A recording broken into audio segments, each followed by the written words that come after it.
안녕하십니까. 진세골 사랑의 집 이사장 주수일 장로입니다. 성경은 자식을 여호와께서 주신 최고의 상급이라고 말씀을 하고 있습니다. 그런데 이것은 자녀를 잘 양육했을 때의 얘기입니다. 자녀를 잘못 양육해 놓으면 이 자식 같은 원수가 또 없는 것입니다. 그래서 무자식 상팔자다. 가지 많은 나무에 바람 잘 날 없다. 라는 말이 자연히 튀어나오게 됩니다. 그래서 자녀들을 잘 양육하고 교육하는 것은 그 무엇보다도 중요한 것입니다. 그러면 자식을 어떻게 기르는 것이 잘 양육하는 것이 됩니까? 대부분의 사람들은 자식을 잘 기르는 것이 자식을 사회적으로 성공을 시키면 되는 것이라고 생각을 합니다.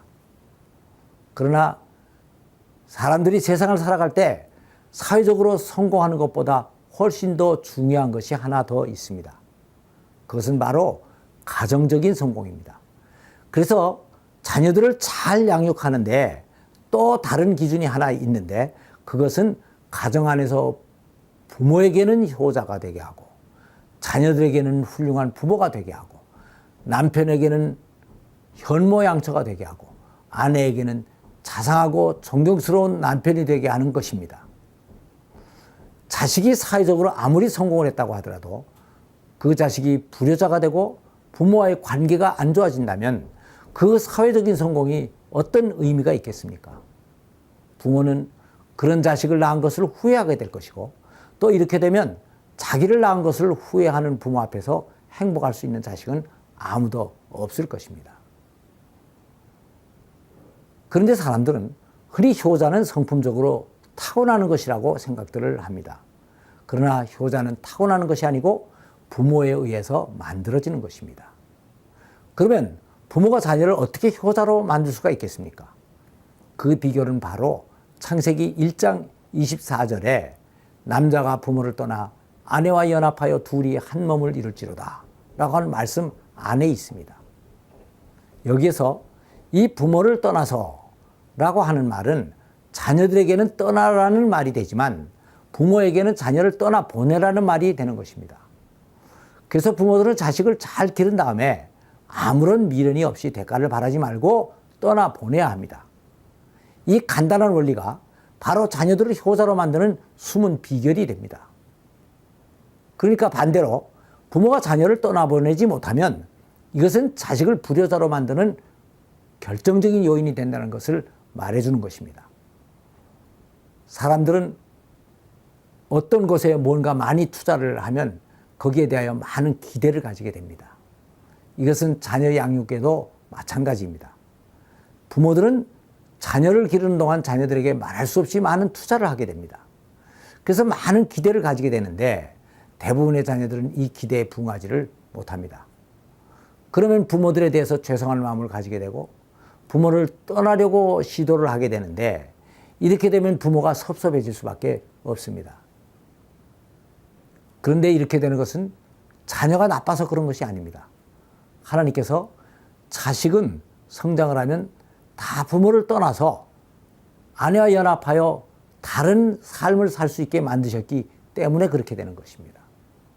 그래서 에베소서 6장 4절을 보면 아비들아 너희 자녀를 노엽게 하지 말고 오직 주의 교훈과 훈계로 양육을 하라 라고 하는 말씀이 있습니다.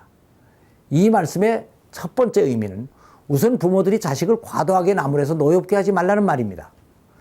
그리고 다음 둘째는 자녀를 인격적으로 대하고 너무 기대를 해서 부담을 가지지 말게 하라는 의미가 포함되어 있습니다. 이 세상에는 효자가 되고 싶지 않은 자식은 하나도 없습니다. 그런데 불효자가 되는 가장 큰 이유는 자신의 능력이 부모의 기대를 채울 수가 없다고 생각을 하기 때문입니다. 대부분의 자녀들은 부모가 직접 말하지 않아도 부모가 무엇을 원하는지를 대충 다 알고 있습니다. 그런데 부모의 기대가 너무 크면 그것을 다 맞출 수가 없으니까 어차피 효자가 되기는 다 글렀으니 될 대로 되라 하며 자포자기를 하게 됩니다. 그리고 이러한 자포자기는 부모의 인정과 사랑을 받지 못할 바에는 미움이라도 받아야겠다라고 하는 방향으로 발전을 해서 부모가 싫어하는 것을 일부러 골라서 하게 되는 것입니다. 그런데 이렇게 되면 부모는 그 자식을 더 미워하게 되고 그래서 미움과 불효의 악순환이 계속되게 됩니다. 그러니까 이럴 때에는 부모들이 자녀들이 잘못을 했을 때에도 이것을 나무라지 말고 용납해주고 수용해주고 조금이라도 잘한 것이 있으면 그것을 기뻐해 주어야 합니다. 그래야 자녀들이 자신감을 가지고 자유롭게 부모를 떠나서 자기의 인생을 스스로 개척하며 살아가게 되고 그렇게 해준 부모에게 감사를 하고 마음에서 우러나오는 진정한 효도를 할 수 있게 되는 것입니다. 그리고 부모들은 자녀들이 그렇게 행복하게 사는 것을 보면서 더 큰 기쁨과 보람을 느끼게 되는 것입니다. 이것이 바로 부모나 자식이 다 행복하게 인생을 살아가는 비결입니다. 그런데 사실은 하나님께서 먼저 우리 인간들에게 아버지로서 이렇게 해 주셨습니다. 즉 예수님을 통하여 구약에서 우리 인간들에게 주었던 의문의 율법을 다 폐하셨습니다. 하나님께서 이렇게 율법을 폐하신 이유는 인간들이 율법을 안 지켜도 되기 때문에 그런 것이 아니었습니다. 우리 인간들이 율법에 의해서 억지로 하는 공경보다는 자발적으로 하는 공경을 더 많이 받고 싶으셨기 때문이었습니다. 저희 집안에는 대단한 효자라고 소문이 난 사람이 한 사람이 있습니다. 아닌 게 아니라 내가 보기에도 부모에게 아주 잘합니다. 그런데 가만히 보니까 그것은 바로 그의 어머니가 그를 그렇게 만든 것이었습니다. 그 어머니는 항상 입에 달고 사는 말이 하나 있습니다. 그것은 바로 세상에 우리 아들 같은 효자가 어디 있냐라고 하는 말이었습니다. 그러면서 뭐 그렇게 크게 잘한 것도 없는데 아주 사소한 것까지 다 들먹이면서 아들 자랑을 늘 했습니다. 그리고 또 자식이 좀 잘못한 것이 있을 때에는 그야 뭐 어쩌다 실수한 거지 우리 아이가 그럴 리가 있나 라고 하시는 것이었습니다. 그러니까 그 아들은 그렇게 잘하지 않을 수가 없었던 것 같이 보입니다. 부모님들 중에는 90점짜리 아들을 가지고도 100점이 아니라고 불만스러워하는 부모가 있는가 하면 70점도 안 되는 아들을 60점이 넘었다고 기뻐하는 부모가 있습니다. 처음에는 이 두 가지가 별 차이가 없는 것 같이 보입니다.